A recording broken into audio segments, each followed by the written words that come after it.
ओम शांति। पारलौकिक परमपिता परमात्मा की रूहानी संतानों और ब्रह्मा पिता की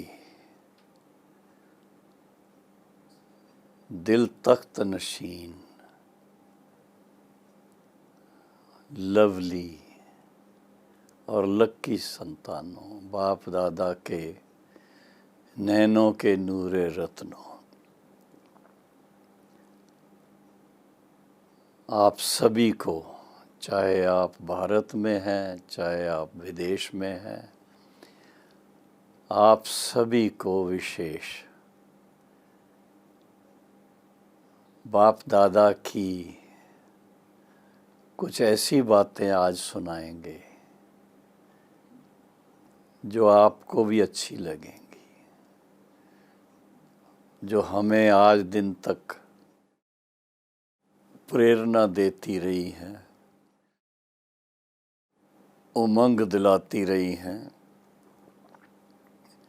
पुरुषार्थ में हमें और ध्यान देने के लिए प्रेरित करती रहती हैं। वो बातें अपने अनुभव की आपके सामने आज विशेष रूप से अपने आध्यात्मिक पुरुषार्थ को आगे बढ़ाने के ख्याल से आपके सामने रखना चाहता हूँ। मुझे पता है आप सभी भाई बहनें देश और विदेश में, चाहे सेवा केंद्र संभालने के निमित्त हैं और चाहे सेवा केंद्रों की संभाल करने के निमित्त हैं, खासकर जो कमल पुष्प समान अपनी जीवन बनाने वाले लाखों लाखों भाई बहनें चारों तरफ विशेष रूप से एग्जाम्पल बन करके और सारे विश्व की सेवा कर रहे हैं। तो आज आपके सामने खास 4 बातें। पहली है जो हमें साकार ब्रह्मा बाबा ने प्रैक्टिकल अनुभव करा करके सिखाई। आत्म अभिमानी स्थिति कैसे बनती है, क्योंकि हम सब ज्ञान से पहले भी ऐसी किताबें पढ़ते थे, थोड़ा बहुत उससे पता लगता था। हम आत्मा हैं या नहीं हैं ये कभी नहीं सोचा, पर आत्मा है इतना ही सुनते थे। लेकिन शिव बाबा ने ब्रह्मा बाबा द्वारा जब ईश्वरी ज्ञान देना शुरू किया तो उसमें सबसे पहले ज्ञानी तो आत्मा, योगी तो आत्मा जीवन का फाउंडेशन कहो, आधार कहो, वो आत्म अभिमानी स्थिति का है। ब्रह्मा बाबा के सामने या मम्मा के सामने या दादी जी के सामने, जानकी दादी के सामने, किसी के भी सामने उनसे मिलने के लिए भी जाते थे। बातचीत बाद में करते,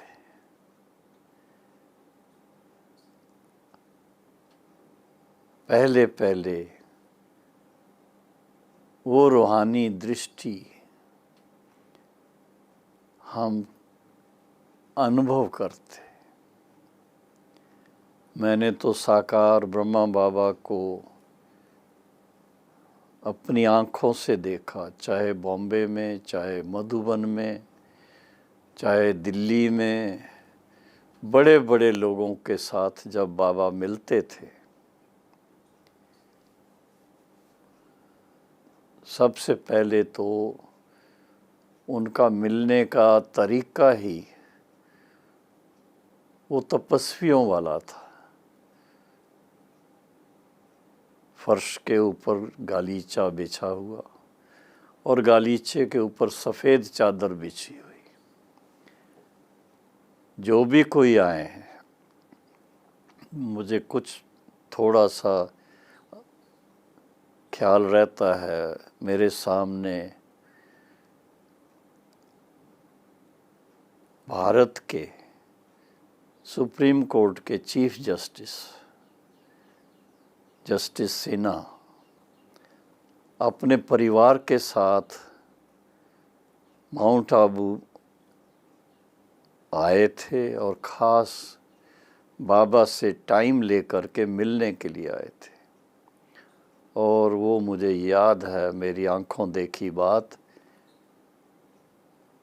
कि जो अभी हिस्ट्री हॉल कहलाता है,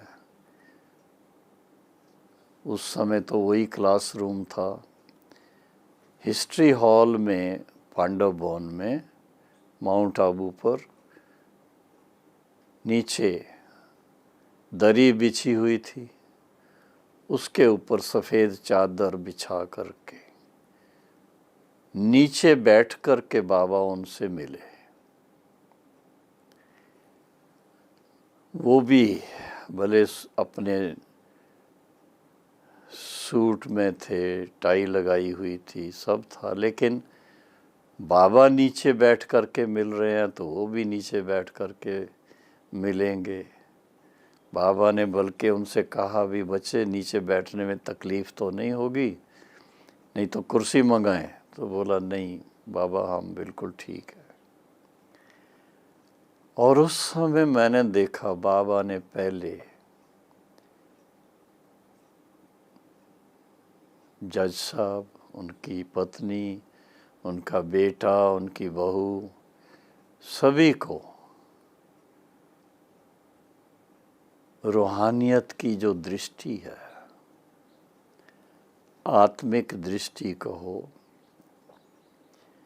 पहले तो उससे ही उनका स्वागत किया। साइलेंस में, बिल्कुल कोई आवाज़ नहीं, कोई गीत नहीं, कोई संगीत नहीं, साइलेंस में उनको एक एक को बाबा ने दृष्टि दे करके आत्म अनुभूति कराई। और उसके बाद फिर उनसे बातचीत शुरू की और बातचीत करते करते बाबा ने उनको ईश्वरी ज्ञान चित्रों के माध्यम से दिया। त्रिमूर्ति और विश्व ड्रामा का ज्ञान और कल्प वृक्ष का ज्ञान, नीचे चित्र उनके सामने रख करके, एक एक चित्र रख के उन पर एक्सप्लेन करते रहे। और उसके बाद उनसे ये भी कुछ पूछना हो तो पूछो, पर दे वर सो सेटिस्फाइड, कहा नहीं बाबा कुछ नहीं पूछना है। फिर बाबा ने उनको दृष्टि दे दी, बड़े प्यार से दृष्टि दे करके, और सबको प्रसाद दिया, जिसको हम टोली कहते हैं।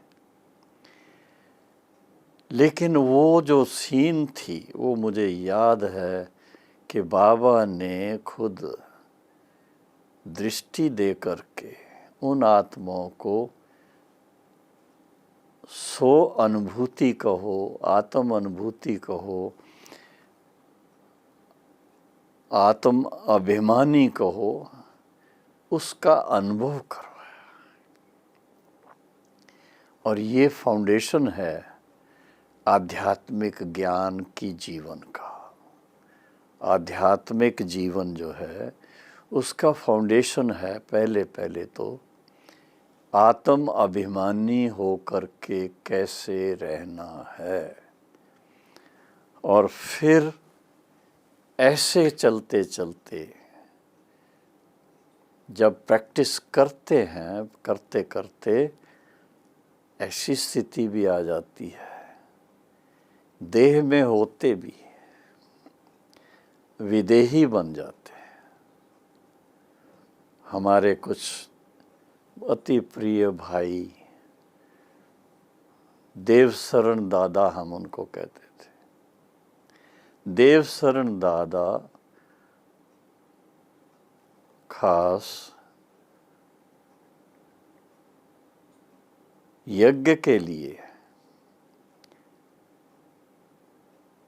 मार्केट से, आसपास की मार्केट से सब्जी लाना, दूध लाना, इस तरह का जो कार्य था वो उस समय खुद जाते थे और जा कर के लेके आते थे। और कितने बजे उठते थे? 2-2:30 बजे उठ कर के जाते थे और सवेरे सवेरे मार्केट जैसे ही खुलती, अच्छे से अच्छी ताज़ी सब्जियां और फिर दूध भी, डेयरी का दूध वो ले कर के आते थे। पालनपुर की बात है। और बाद में उन्होंने उनके लिए जो रहने का स्थान बना था, हालांकि कोई बहुत बड़ा स्थान नहीं था, उसमें से बाबा का एक कमरा था और एक उनके रहने का था और 1-2 कमरे और थे जिसमें के कोई और भाई बहन भी उनके साथ रहते थे पास में। तो उसका कॉटेज का नाम उन्होंने रखा विदेही कॉटेज, जिसमें के विदेही रहने वाले, उनके नाम से उसका नाम अभी भी कॉटेज का विदेही कॉटेज है। हमारे कुछ अच्छे अच्छे योगी भाई बहने उसमें रहते हैं। सूर्य भाई है और भी क्या कहें उसको, हमारा एक नाम तो उसका बड़ा विचित्र है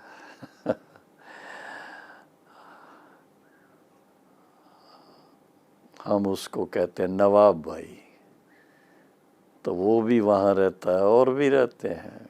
आजकल तो डॉक्टर सतीश गुप्ता अपने परिवार के साथ उसमें रहते हैं। तो उनकी अपनी जो स्थिति थी दादा की, वो बहुत ही योग का उनका अभ्यास था और याद में रह करके अपने आप को बिल्कुल उस स्थिति में रखते थे।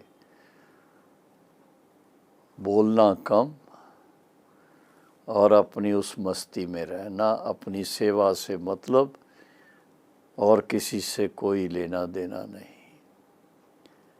और आज उनका ग्रैंडसन वो भी इसी तरह से सेवा कर रहा है। तो विदेही, वैसे तो दुनिया के अंदर विदेही के नाम से बहुत सारी कहानियां हैं, कुछ संतों की, महात्माओं की, वो भी हैं, लेकिन ये तो विशेष हमारी आंखों देखी। बाबा को भी देखते थे, साकार बाबा को, कैसे देह से न्यारे हो करके और दृष्टि देंगे और उनके आजू बाजू चारों तरफ वो प्रकंपन ऐसे फील होते थे, एकदम चुंबकीय प्रकंपन थे। तो विदेही स्थिति बहुत ऊंची स्थिति है। आध्यात्मिक पुरुषार्थ में इसका बहुत महत्व है। और फिर इसके बाद आती है निराकारी स्थिति। निराकारी स्थिति देह से भी परे, अव्यक्त देह से भी परे, पूरा अपना जो रूहानी नूरानी रूप है, उस रूप के सिमरती स्वरूप में जब स्थित होते हैं, फिर से बोलता हूँ, रूहानी नूरानी रूप आत्मा का जो अपना स्वरूप है और पिता परमात्मा का जो स्वरूप है, ब्रह्मा बाबा का जो स्वरूप है, दादियों का जो स्वरूप है, मम्मा का जो स्वरूप है, आत्मिक रूप में उनको जब देखते हैं तो वो शिव बाबा के साथ, हाँ, शिव बाबा भी चमकता हुआ डायमंड को हो एक, और उनके आसपास में बाकी भी डायमंड्स, रियल डायमंड्स, जिनकी चमक दमक सब दूर से भी फील हो। कहने का भाव है कि वो जो रूहानियत का संपूर्ण रूप है, परमात्मा पिता तो सदा ही अपने उस स्वरूप में है, उनको कोई ऐसा पुरुषार्थ नहीं करना है। लेकिन आप हम सभी जो इस समय जिन्होंने इस ईश्वरी पथ पर पांव रखा है, आध्यात्मिकता की जीवन बनाई है और आध्यात्मिक जीवन के हम चरम सीमा तक जाना चाहते हैं, क्योंकि बाबा ने, शिव बाबा ने हम ज्योति बिंदु स्वरूप आत्माओं को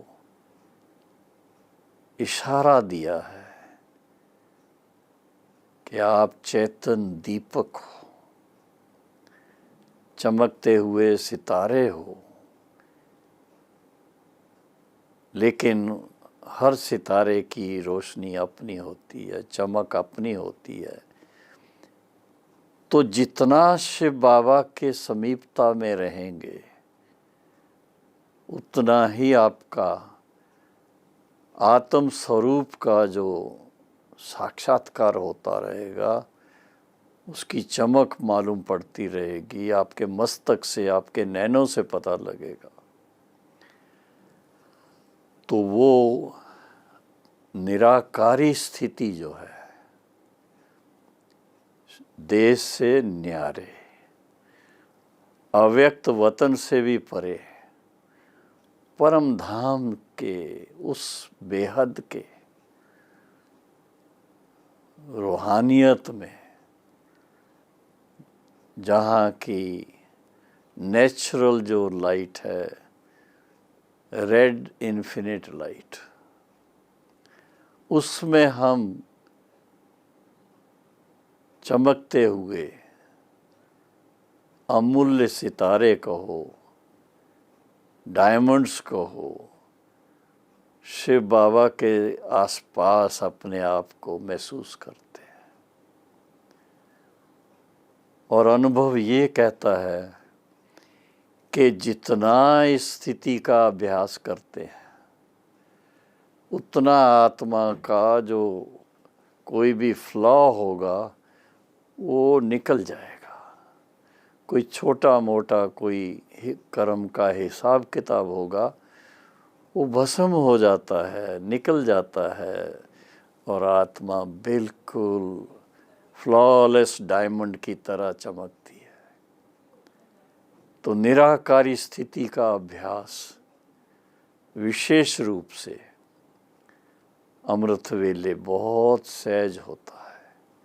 उस समय अगर हम अपने आप को स्मृति दिला करके, बाबा से गुड मॉर्निंग करके, और उनके लाइट और माइट के प्रभाव में आकर के समानता में जाने का पुरुषार्थ करते हैं, तो उस समय वो निराकारी स्थिति का अनुभव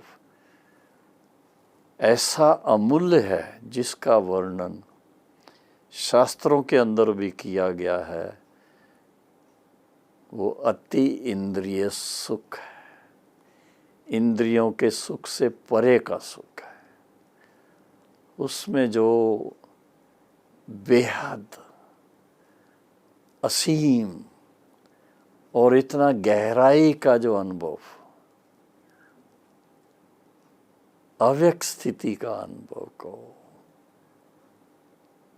मैं तो निराकारी स्थिति कहूँगा, निराकारी स्वरूप में, क्योंकि आत्मा का स्टार लाइक स्वरूप जो है वो न फरिश्तों जैसा है, न देवताओं जैसा है, न वर्तमान समय के मनुष्य आत्माओं जैसा है। तो आत्मा का ओरिजिनल स्वरूप जो है अंगुष्ठाकार है या ज्योतिर्लिंगम की तरह ज्योति का जो आकार बनता है और उसके साथ में आप देखो दीपक में जैसे उसकी लाइट होती है, तो हम आत्माएं बाबा के आसपास अपने आप को, अपना जो बाबा ने भी कहा है उसकी महीनता में जब लेके गए हैं, साकार मुरलियों के द्वारा भी कहा है कि आत्मा ज्योति बिंदु स्वरूप है, स्टार लाइक है, चैतन स्टार लाइक है। तो अपने उस स्वरूप में जब हम अपने आप को स्थित करते हैं, दृढ़ संकल्प से उसमें रहते हैं और बाबा के समीप रहते हैं, तो उस समय का जो आनंद है वो परमानंद है, परम आनंद है, अति इंद्रिय सुख है। तो निराकारी स्थिति का भी बहुत बहुत महत्व है। और जितना निराकारी स्थिति में हम अभ्यास में रहेंगे तो हमारी आत्मा उतनी ही पवित्र बनती जाएगी, पावन बनती जाएगी और पिता के समान बनती जाएगी, शिव बाबा के समान बनती जाएगी। जैसे ब्रह्मा बाबा की आत्मा उनके समानता में आए और जिसको हम बच्चों ने अपनी आँखों से देखा, बाबा के नैनों से, बाबा के चेहरे से, बाबा के प्रकंपनों से फील होता था। कभी कभी तो ऐसा भी हुआ जो बाबा कहे शिव बाबा को परम धाम में याद करना, और हम कहें बाबा वो परम धाम में नहीं, यहाँ है, आपके नैनों के द्वारा हम महसूस कर रहे हैं। तो वो भी सीन थे। फिर भी हम कहते हैं बाबा की जो आज्ञा है कि मुझे परम धाम में याद करो, स्वयं को भी पूर्णतया आत्म निश्चय में स्थित करके और मेरे साथ परम धाम में मन मना भव हो करके रहो, तो मेरे समान बन जाएंगे। तो ये अभ्यास कितना श्रेष्ठ है।